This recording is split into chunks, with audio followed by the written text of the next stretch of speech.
Hello student, good morning, welcome back. So today I am going to discuss rest of the topic. So today our topic is Faraday's laws of electromagnetic induction. So here we take any coil and this coil has n number of turns and this coil connect with a galvanometer. Okay, and we take any bar magnet here and we already know that bar magnet has two poles, north pole and south pole. Okay, so at a starting this magnet is at rest, I mean V is equal to 0. Okay, initially this magnet is at rest, so there is a no deflection in the galvanometer.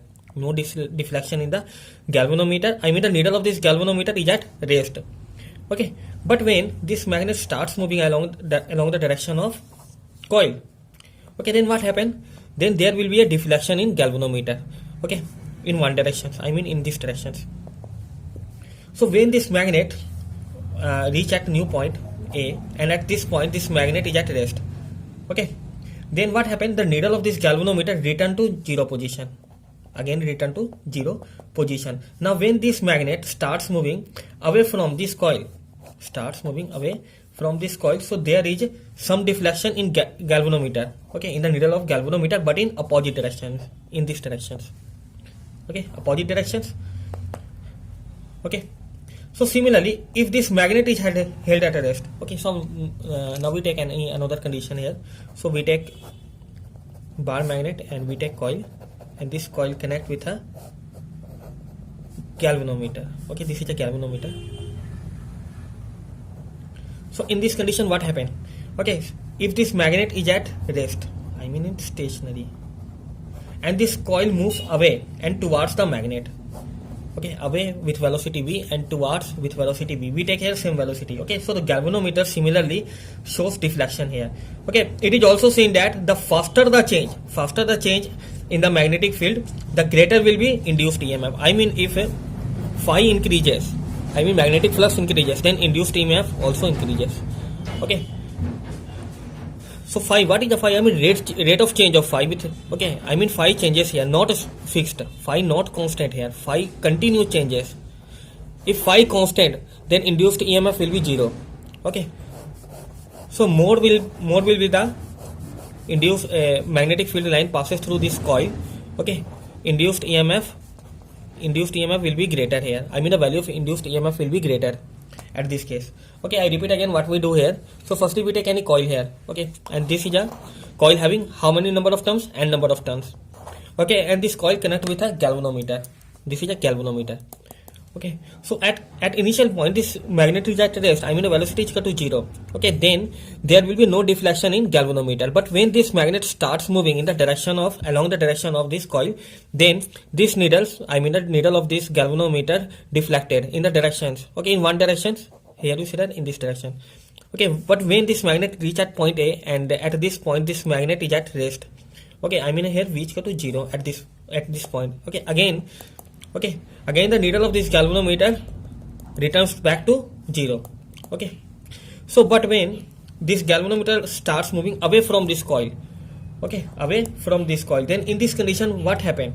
Okay, here the needle, I mean the needle of galvanometer again deflected, but in opposite directions, in these directions. Okay, now we take another case, second case here. Okay, in second case we see that here the magnet is at rest. Okay, but this coil moves away and towards this magnet.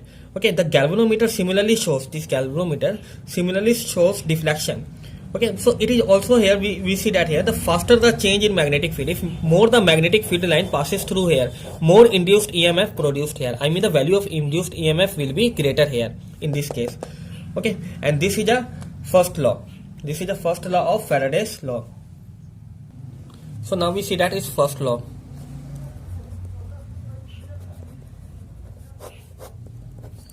Okay, so whenever the amount of magnetic flux linked with a closed circuit. Okay, so you can see that here this is a closed circuit. Okay, with a closed circuit changes an EMF is induced in it, which lasts which last which last only so long as the change in flux is taken place. Change in flux is taken place. Okay. So first law states that whenever the amount of magnetic flux linked with a closed circuit, okay, here you see that this is a magnetic flux passing through linked with a closed circuit. This is a closed circuit, and this coil connect with a galvanometer, and this is a total closed circuit. You see that here again. Okay, so this is a closed circuit. Okay, changes, and induced EMF is induced in which last only as long as the change in flux is taken place. Okay, I mean magnetic flux changes here. When magnetic flux constant, okay, so induced EMF will be 0. Okay, magnetic flux should not be constant if induced EMF having some value. Okay, now we discuss second law. Okay, so second law states that here, so according to this law, the magnitude of induced EMF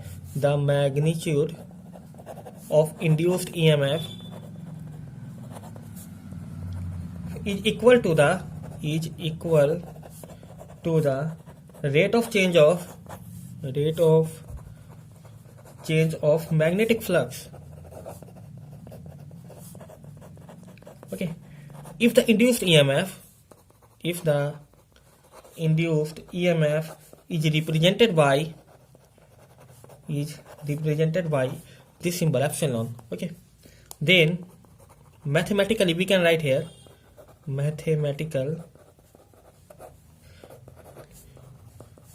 d phi b upon dt. We take only magnitude value here.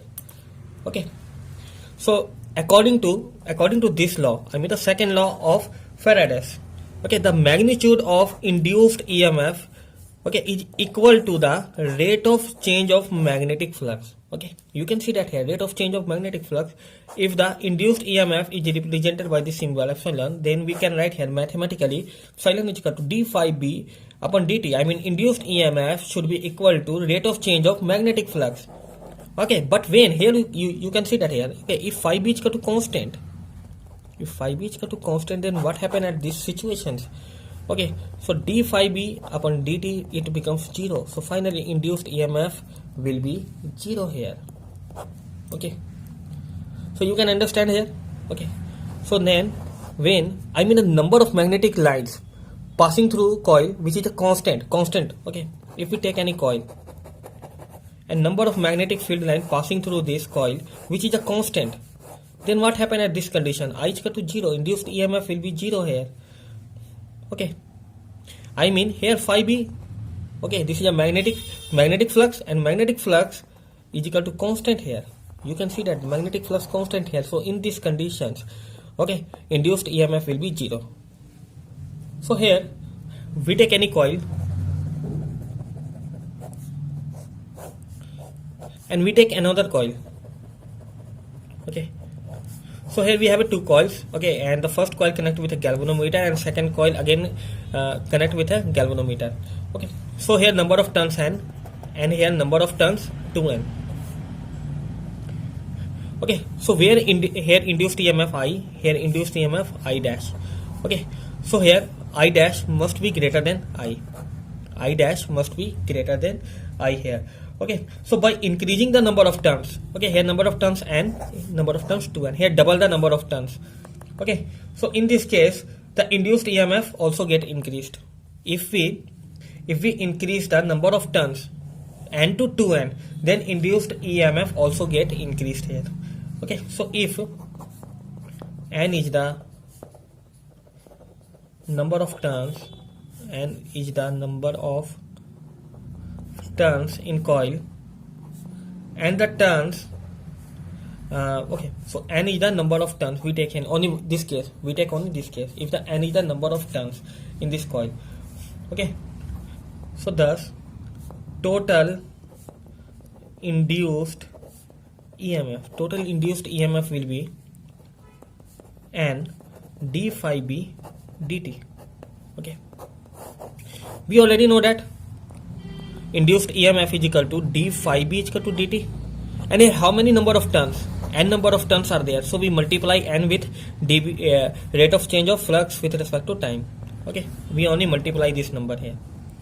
Okay, so now we already know that phi b is equal to BA cos theta. We already know that. Okay, so this is the magnetic flux. Okay, this is the magnetic field of line passing through this surface. Okay, and this is the unit vector, and the component of this magnetic field along these directions, along the normal to this plane is B cos theta. Okay, this make angle theta f. Okay, and this is the area. So we can write here magnetic flux is equal to BA cos theta. Okay, so we put this value here. So epsilon is equal to, the induced EMF is equal to N d BA cos theta d theta. Okay, and here if this is a uniform magnetic field, so N BA d cos theta upon d theta. Okay, and finally N BA, and this is a minus symbol comes here, that is a sin theta.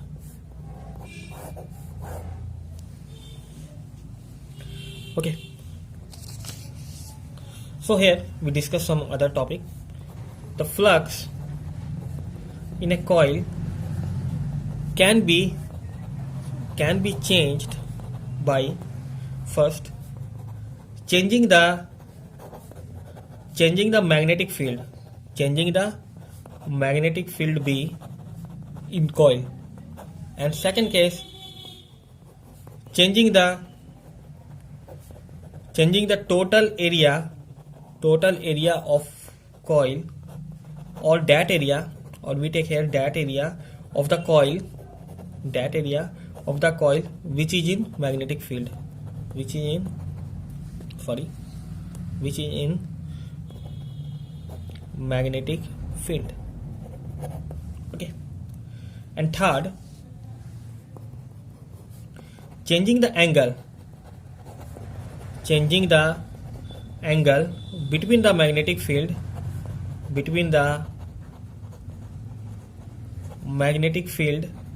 B and the normal of the coil, and the normal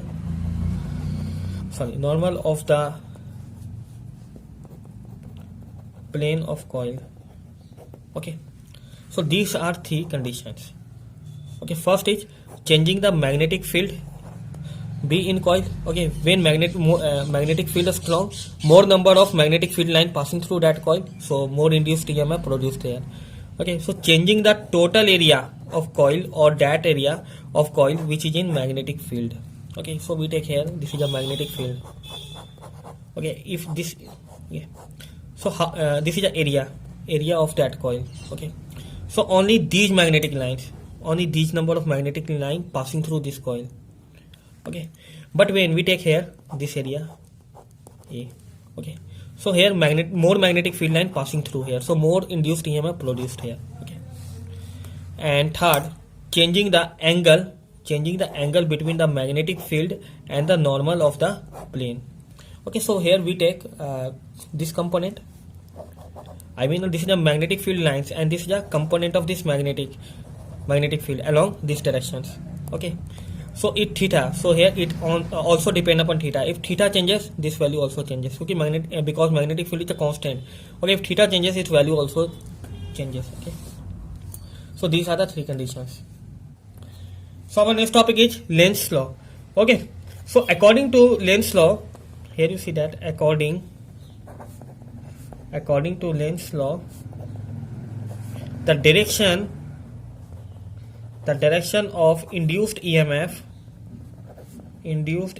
or induced current is such that it to opposes the cause which produces it.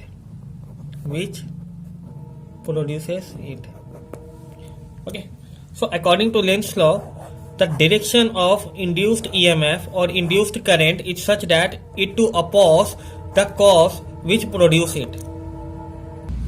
Okay, so we know that here induced EMF is equal to d phi b upon dt. Okay, and negative sign comes here because it opposes the cause which produce it. Okay, so and for n number of turns, number of turns in the coil, in this case induced EMF will be minus n d phi b upon dt. We multiply n with this term. Okay, so if the flux through a coil,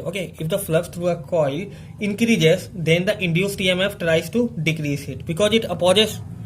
Okay, so we can write here, so if the flux through a coil increases, okay, so in this case then the induced EMF tries to decrease it. Okay, so induced EMF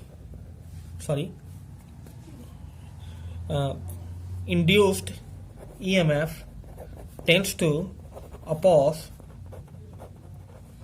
any magnetic change which take place in the circuit. Okay, so here you see that if the flux through a coil increases, I mean d phi b upon dt, when increases, then induced EMF will be also increases, but this induced EMF tries to decrease it. Okay, and this induced EMF tends to oppose any magnetic change which take place in the circuit. Okay, so here we take any coil and we take any magnet. This is a bar magnet. Okay, and this bar magnet move towards this stationary coil. Okay, this is a stationary coil and this is a bar magnet. Okay, when this bar magnet move towards this stationary coil, then more number of magnetic field line passing through this coil. Okay, so d phi upon dt increases here due to induced EMF produced here. Okay, its value also increases. Okay, so when the current pass through this coil, okay, then due to this current a magnetic field will be developed in this conductor. Okay, so magnetic field developed in this coil due to this induced EMF. Okay, and this magnetic field opposes the magnetic field of this bar magnet.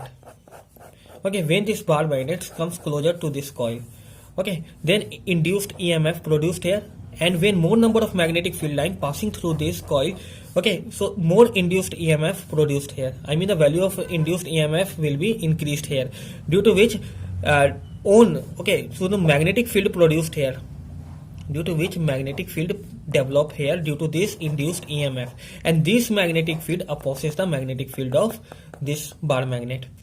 Okay, but when these bar magnets move away from, and first I discuss only this case. Okay, so then in this case north pole generated here, north pole and north pole always repel each other. Okay, I mean simply we say that the north pole of a bar magnet, okay, is moved, this north pole of this bar magnet moved towards this coil, then the direction of induced EMF will be so that the coil repel the magnet. I mean here north polarity is developed on this coil. Okay, similarly if the south pole, if we take here, this is a south pole, if the south pole of this magnet is moved towards this coil, okay, so here what happened here, south pole, okay, south polarity is developed on this coil. Okay,